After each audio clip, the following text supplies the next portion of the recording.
But if you're someone, a businessman, empleyado, clerk, accountant, IT, nurse, so all of these types of occupation would be considered as standard.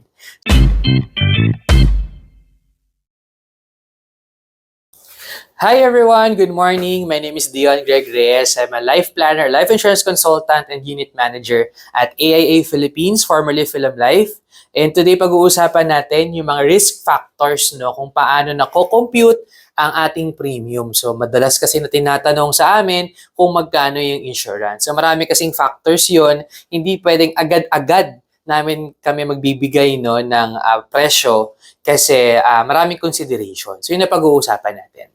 So first of all, no, yung unang-unang talagang kino-consider is yung age or yung birthday. Ibig sabihin lang nun, no, generally kasi the younger you are, mas mura yung same coverage. So for example, someone na inquiring for 21-year-old, 1 million na, sabihin natin health insurance, is relatively mas mura versus someone na nag-inquire ng the same coverage na 35 years old versus another one na 50 years old. So mas malamang, no, mas matanda ay mas mahal yung premiums because of the risk that comes with age.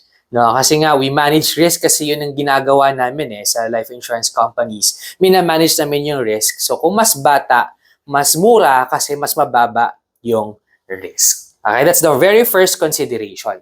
Next naman natin is yung health status or condition.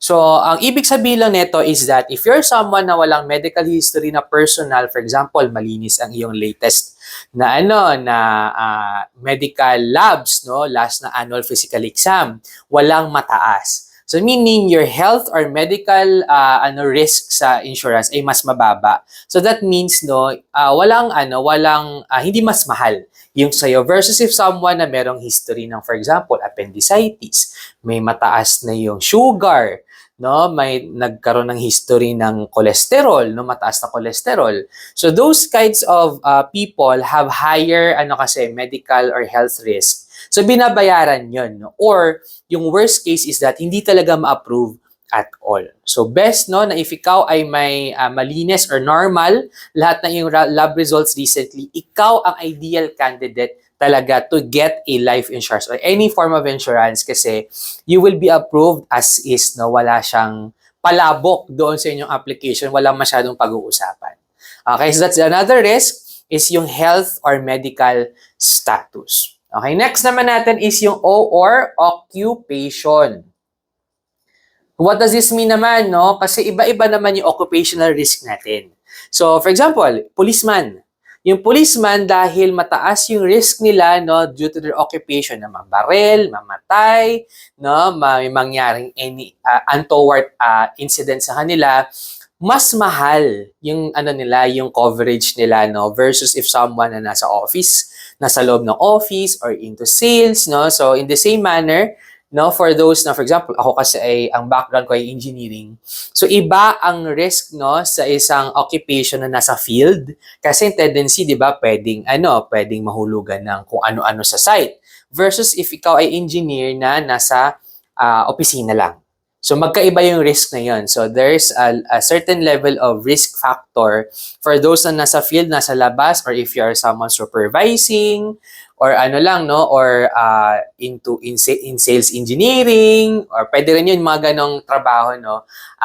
Kasi yun ang trabaho ko before, yun ang kinukwento ko. So, iba't iba yung risk factor in terms of occupation. The higher the risk of that, yung trabaho or yung occupation, no, or work, mas mahal or mas pwedeng hindi ma-approve. So, for example, another high-risk occupation natin is yung mga politiko, no, because their work is very crucial, no, merong certain risk sa kanilang trabaho, iba rin yung treatment, no, for them. But if you're someone, a businessman, empleyado, clerk, accountant, IT, nurse, so all of these types of occupation would be considered as standard.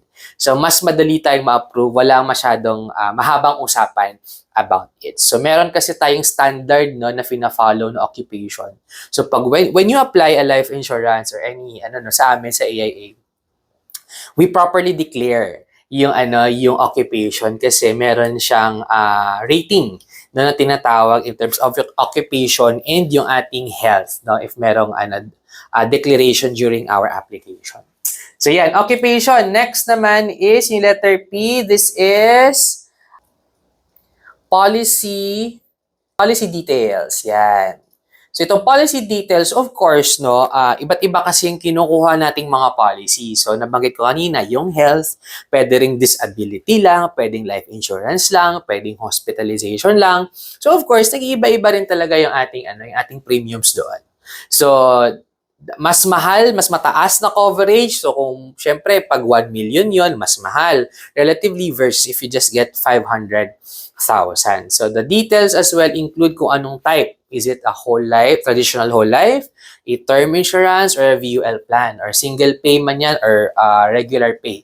No, so maraming klase kasi. So that also influences yung yung ating premiums or kung magkano, no, depending on the type of coverage and yung amount of coverage. Okay? Next naman natin is yung gender.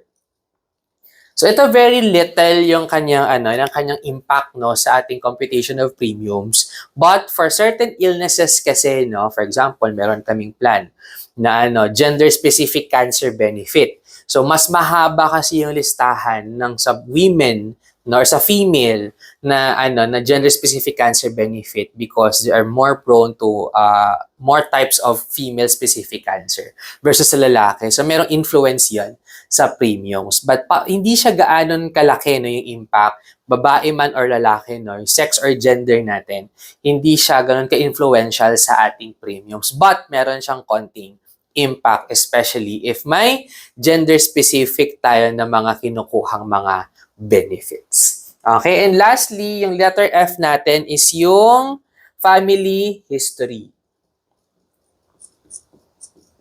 So kapag sinabi kasing family history, if you're someone who comes from a family na maraming, for example, maraming relatives na na may history ng cancer, tito, tita, and especially we will consider it na we have to declare the family history ng ating parents, ng ating kapatid, no, kasi it could be na baka genetic pala yung illness, and that also influences kasi yung ating insurability or kung mataas ba yung chance na mamamana natin. So for example, I have one specific client whose father, a seafarer, died of nasopharyngeal cancer. So he was denied of that specific coverage, but covered naman siya sa ibang types of illnesses except for that one cancer kasi nasa lahi na and I learned that type of cancer pala is mataas ang chance na namamana. Okay, so despite na-prove na it's most likely due to his work as sa tanker or sa oiler, exposure to chemicals, it's already part of the family medical history. So there are plans kasi na pwedeng exclude yon sa amin. So in-exclude lang siya, and the rest of the na illnesses na nakalista sa plan na yon ay mako-cover naman si client. So basically, ito yung ating listahan. We have 6 risk factors nagko-contribute sa ating computation of premiums. Ngayon, tatanungin mo ko, Dion, magkano ba kapag ganito, ganyan? So maganda dyan is magkaroon tayo ng isang consultation, one-on-one. I-message mo lang ako if you reach this part of the video, meaning, uy, mukhang gusto ko nang kumuha Dion, pag-usapan natin yan.